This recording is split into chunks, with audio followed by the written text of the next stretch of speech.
I'm gonna do a quick video on how to cook oxtails in a pressure cooker. And this is the ingredients I use, and it takes about an hour in a pressure cooker.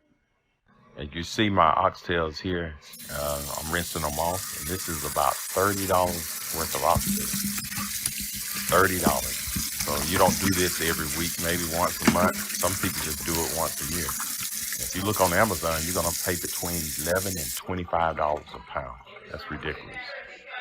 But this is a season I use, and you can use any season you want. Just season it up to your flavor. As you've seen my other videos, I don't measure anything. It's just simple as we go. And if it need a little bit more salt and pepper at the end, we'll do that. But once I get everything seasoned, what I do, I brown them on each side. And this takes about, I say 5 to 10 minutes.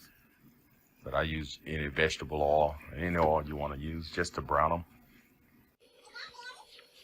And once I finish browning these, I'm gonna put them in my pressure cooker. And as you probably seen there in the back, I'm cooking some ham hocks, and I'm getting ready to put some greens on. And those ham hocks, it takes about a good hour, maybe an hour and a half to get them tender in there.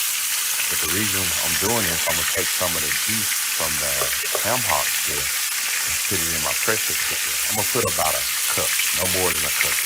If you ever use a pressure cooker, you know that the water do not evaporate. So you don't need to cover your stuff up with water. Matter of fact, it makes extra water coming from the meat or whatever you're cooking, especially vegetables. But once I brown them, like I said, I'm gonna take some of this water here out of this oxtail, not oxtail, but my ham hocks. These are ham hocks in here. I put these in my cabbage and collard greens. So I'm gonna just take a cup of it and I'm gonna pour it in my pressure cooker. And you don't need no more than a cup. And once I do that, I just get me some bell peppers and onion. And I already got these from H-E-B pre-cut. I was kind of lazy today. I don't feel like cutting this stuff up. It's cheaper if you cut it up. But then you put your oxtails there on top of it. And you take your Lipton onion mix. You just whisk this up a little bit. And you pour it on the top. Once you do that and pour that on the top, you want to get your cream of mushrooms. I use 2 cans on this cream of mushrooms.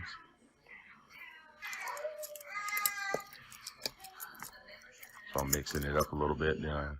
This cream of mushroom has 2 cans and 1 cup of water. And just whisk it up pretty good.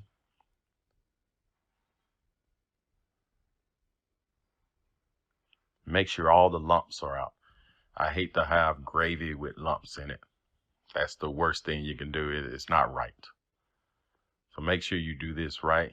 Get all the lumps out of it. Once that's done, you pour it on top of your oxtail. And you probably see I got a little extra liquid in there. What I'm gonna do, I'm gonna just take some of this out and put it in over there with my ham hocks, where I'm gonna cook my cabbage greens at. And then saute some onions and jalapenos. Just saute these for about less than a minute or 2, no more than that. You just pour them on top of your oxtails. And you can leave the grease in there if you want. I kind of take the grease off. But once you do that, you just cover it up. And you cook it for an hour. 1 hour and you're ready. So while I'm waiting for that to cook, I'm gonna go ahead and work on my cornbread and my cabbage greens. So I'm gonna go ahead and cook some cornbread. The perfect cornbread, cook it, preheat your oven at 350 and cook it for 45 minutes. And it'll turn out just like this. 350 degrees, 45 minutes. And you have the perfect cornbread. If you don't want it, I don't like mine soft inside. I like mine just right. So as you can see, I'm cooking my cabbage. So now about an hour later, this is what the oxtails look like.